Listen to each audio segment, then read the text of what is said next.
시청자 여러분 안녕하십니까. 지금부터 저녁에 안보정도를 시작하겠습니다. 자, 민주당에서요, 이 알레르기적 이 격앙, 이 발악을 하고 있습니다. 자, 그래서 민주당 분위기는 뭐 또 계속해서 전해드리겠지만은요, 이재명이도 지금 마음이 당연히 편치 않겠죠. 계속해서 입장문을 바꿔가면서 내놓고 있습니다. 자, 이번에는 세 번째 내놓은 입장문을 여러분께 전해드리도록 하겠고요. 그리고 대법원에서 이번 판결이 왜 이렇게 빠르냐? 그래서 정치 개입하고 있다. 이렇게 지금 야당에서 대대적으로 지금 공세를 취하고 있지 않습니까? 자, 그러다 보니까 왜 이렇게 빠르게 재판을 하지 않을 수 없었는지 그 비하인드 스토리를 갖다가 보도 자료, 공식적인 보도 자료를 통해서 지금 밝히고 있어요. 자, 그래서 요 입장도 여러분께 설명을 드리도록 하겠고요. 자, 오래간만에 윤석열 대통령이 지난번에 이제 헌재 판결에 의해서 이제 파면이 돼서 대통령직을 내놨어요. 그 이후로 나눈 얘기가 헌재가 이재명 날리듯이 대법원에서 헌재가 윤석열 대통령을 파면 인용하듯이 이재명이를 조이대가 날려라. 이렇게 이게 이제 우리 애국시민 여러분들의 생각이 아니었습니까? 그런데 그 희망대로 됐어요. 예. 자, 그런데 질적으로는 차이가 있다. 헌재는 이 문영대가 완전히 2년 판결을 해가지고 8대0을 만들었잖아요. 그리고 우파 이 재판관들이 그야말로 매수를 당했다라는 설까지 나와 있는 상황이 아니겠습니까? 자, 그래서 서정욱 변호사에 의하면 헌재 재판관하고 대법원에 있는 대법관들하고는 질적으로 하늘과 땅 사이가 난다 이랬는데요. 그 말이 맞는 것 같아요. 자, 그래서 날리기는 날렸지만은 이재명이를 날리고 윤석열 대통령을 파면시켰지만은 그 판결의 질적인 의미는 상당히 하늘과 땅 사이로 커지게 다르다. 이렇게 저는 판단을 합니다. 자, 그러다 보니까 대법원에서 공식적인 입장문까지 내놓은 것이 아니냐. 자, 그래서 말이죠. 대법관들이 더군다나 말이죠. 10대2 한 명의 배신자가 안 나왔어요. 이것도 굉장히 큰 특징이다. 여기서 이제 배신자의 개념이라고 하는 것은 법리에 충실한 판결을 했다는 의미죠. 무슨 2년 판결을 했다는 게 아니라 법리. 왜냐하면 윤석열 대통령의 헌재 판결은 법리대로만 하면 파면감이 아니다. 기각해야 된다는 게 다수 의견이었어요. 그럼에도 불구하고 좌파에 매몰돼서 우파 헌재 재판관들이 넘어가 버렸잖아요. 자, 그런데 이번에 대법원의 판결은 10명 대 2명 또는 9명 대 3명 이 성향으로 본다면 이렇게 우리가 예상을 했는데 그게 아니고 10대2입니다. 압도적입니다. 압도적. 그러니까 만장일치로 이 만장일치로 말하자면 이 파기환송이 됐다 이렇게 볼 수 있을 정도로 굉장히 중요한 그야말로 법리에 충실한 판결이 된 거예요. 자, 그래서 일종의 우리 국민들한테는요 아주 시원한 그야말로 그 판결이다. 그래서 이제 조이대 그동안에 배신자가 아니다. 저도 비판을 많이 했는데 저도 이제 비판을 좀 자제하겠습니다. 자, 그래서 조이대에 대한 찬사가 이루고 있고요. 자, 그러다 보니까 조이대하고 연수원도 동기인 서울고대 동기생, 저하고도 저도 아주 잘 아는, 이 안홍열 변호사가요, 이 조이대를 칭찬하는 글을, 저에게 보내왔어요.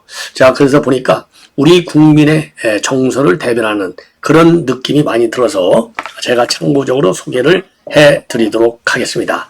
자, 그리고요, 그리고 이 한덕수 대행이 오늘 이제 결국은 사의를 표명하고 더 큰 길이 있기에 가야 되겠다. 그래서 이제 대선 출마 선언은 내일 나오도록 되어 있습니다.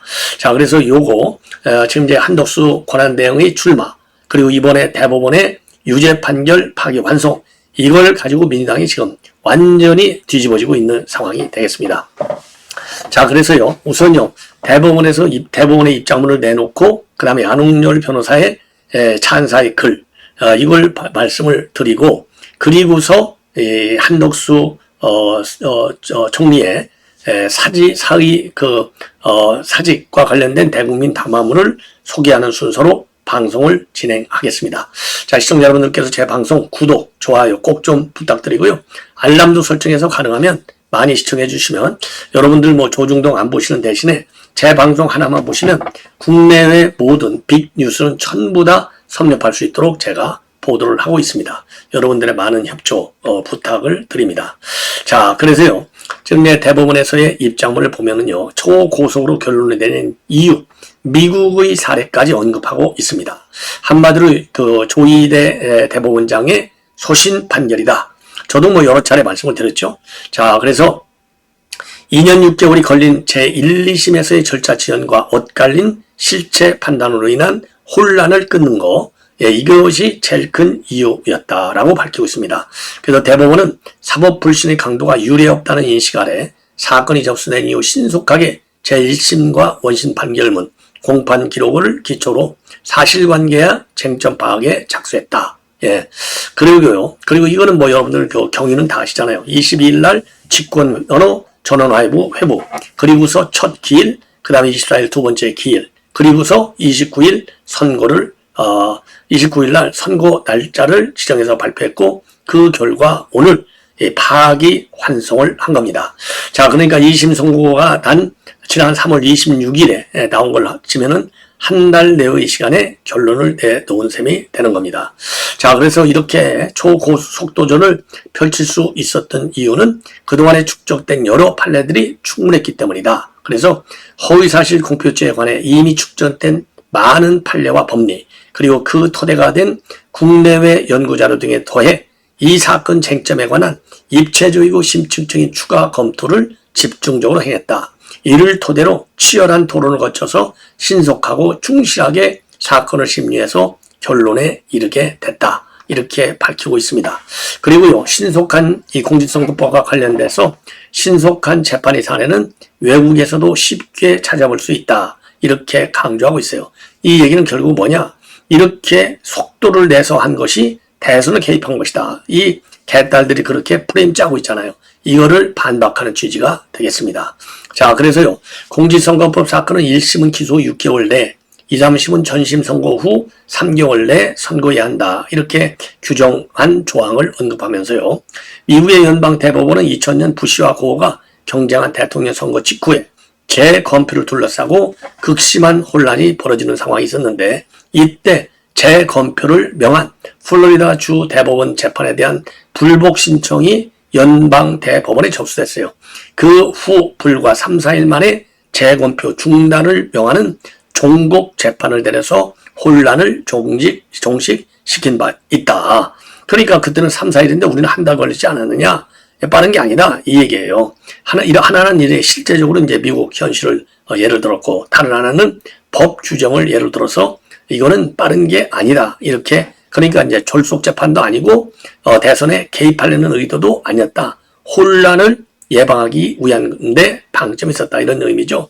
자, 그리고 이번 판결의 실체적 의미와 관련해서는요, 어떤 발언의 의미를 확정할 때는 사후적으로 개별 발언들의 관계를 치밀하게 추론하는 데 치중하기보다는 발언이 이루어진 당시의 상황과 발언의 전체적 맥락의 기초에 일반 선거인에게 발언의 내용이 어떻게 이해되는지를 기준으로 살펴봐야 한다는 기준을 제시했다고 밝혔어요. 뭐 이미 여러분께도 말씀드렸죠. 일반 선거인들이 이 허위 발언을 어떻게 인식하느냐가 가장 중요한 위법이냐 또는 불법이냐 아니면 합법이냐 기준이 되어야 된다는데 이게 바로 그겁니다. 그래서 이 상황과 발언의 전체적 맥락, 그 다음에 특정된 하나의 주제와 관련한 질문에 대한 답변으로 행해진 발언 내용이 자연스럽게 연결되어 있는 경우에는 그 연결된 발언 전부의 내용이 일반 선거인에게 주는 전체적인 인상을 기준으로 공표된 발언의 의미를 해석해야 된다. 이 얘기는요, 골프를 쳤잖아요. 분명하게 골프 찍은 사진을 갖다가 조작됐다? 그래갖고 골프 친 것처럼 보이게 했다? 이게 얼마나 거짓말입니까? 이게 말이 안 되는 거잖아요. 그러니까, 그리고 김문기를 모른다고 그래? 모르는 사람하고 그래? 해외에서까지 골프 친다는 게 말이나 됩니까? 아무리 유동규를 잘 안다고 하더라도. 그러니까 이것이 연결된 발언 전부의 내용. 연결된 발언이 뭐예요? 아냐 모르느냐, 골프를 쳤느냐 안 쳤느냐, 이게 다 연결되는 거잖아요. 예, 지사할 때 알았느냐, 성남시장 올 때 알았느냐, 이런 거 연결된 발언 전부의 내용이 일반 선거인에게 주는 전체적 인상, 아 이거 거짓말하고 있구만, 딱 이렇게 해석해야 된다, 이런 말이 되는 겁니다.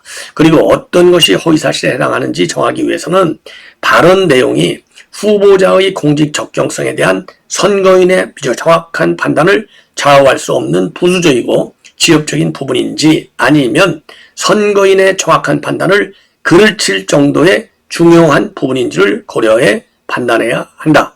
예, 허위사실, 특히 백현동 사건, 오늘 조희대가 뭐라고 그랬어요? 굉장히 중요한 핵심이다. 허위사실이 아닌지 선거에 미치는 영향 어마어마하게 중요하잖아요. 근데 그러한 중요한 사안을 갖다가 무죄 판결을 때린 서울고법의 최은정 부장판사, 이예슬, 그리고 정재호 배석판사, 이것들 싹 다 징계를 해야 돼요. 그래서 이런 무능한 판사들 강력히 징계해야 됩니다. 그리고 뒤에 어떤 배경이 있었는지, 무죄를 내리기까지 어떤 이 뒤에서 뒷거래를 한 게 뭔지, 이런 거를 철저히 파헤쳐야 되는 게 이제 조희대 대법원의 이제 부담이 된다. 또 부담이 되어야만 한다. 이렇게 판단이 됩니다. 자, 이 정도로 해서 요거는 이제 말씀을 드리고요. 그리고 이제 조희대 대법원장하고 연수원 동기생인 안홍열 변호사입니다.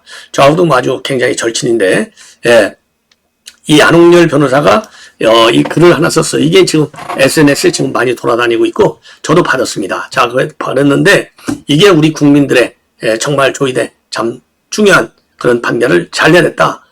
이런 데 대해서 우리 국민들이 아주 정말 시원하다. 이렇게 얘기하잖아요. 자, 그래서 존경하는 조희대 대법원장님께 감히 경우라고 평가하고 싶습니다. 존경하는 친구다 이거죠. 예. 자, 역시 조 대법원장님답게 상식과 정의에 입각하여 너무나 상식에 반한 이재명의 선거법 위반 항소심 사건을 신속하게 정리해 주시어 대한민국 역사의 물줄기를 바로 가도록 잡아주셔 너무나 감사하다. 도저히 대선 후보가 되어서는 안 될 이재명을 대선 후보로 열린 민당에서 뽑아 놓았으나 거짓말을 밥 먹듯 하며 양아치 같은 처신과 행동거지로 대한민국의 정치판을 어지럽혀 놓은 이재명의 많은 재판 사건 중 대법원까지 간 선거법 사건에 대하여 조 원장님은 분명히 그러니까 이제 라틴어예요. 피아트 주스티시아, 그 다음에 루아트 칼레암 이렇게 되어 있는데요. 우리 서울법대생들이면 재학 시절 무수히 들었던 하늘이 무너져도 정의를 세워라라는 서울법대인의 올곧은 기사로 추상 같은 철퇴를 전해주셔서 너무나 감사하고 자랑스럽다.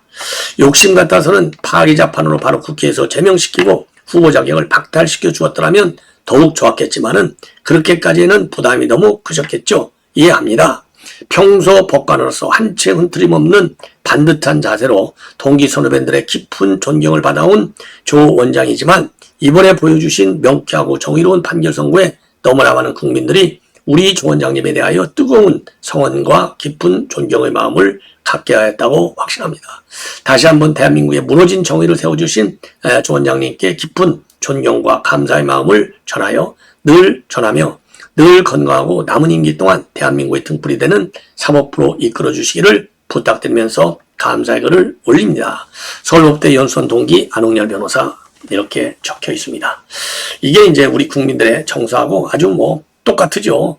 파기자판했으면 정말 영웅이 되는데 그래도 파기환송이라고 해서 완벽한 영웅인데 100점짜리 영웅이 될 뻔하는데 한 99점 영웅은 그나마 되지 않았나 이렇게 판단이 됩니다. 자, 그리고요 지금 이제 마지막으로 한덕수 대행이 결국은 사의를 표명했습니다. 자, 그래서 대국민 담화문을 발표를 했습니다. 국민께 드리는 말씀, 자, 요거를 그대로 여러분께 인용해 드리겠습니다. 길지가 않아요. 아주 한 3, 4분이면 됩니다. 예, 건너뛰지 마시고 한덕수 대행의 이 사퇴 입장 대국민 말씀을 들어주시기 바랍니다. 국민께 드리는 말씀입니다. 존경하는 국민 여러분, 저는 오늘 제가 깊이 고민해온 문제에 대하여 최종적으로 내린 결정을 말씀드리고자 이 자리에 섰습니다. 저는 이제 대통령 권한대행 국무총리의 직을 내려놓습니다.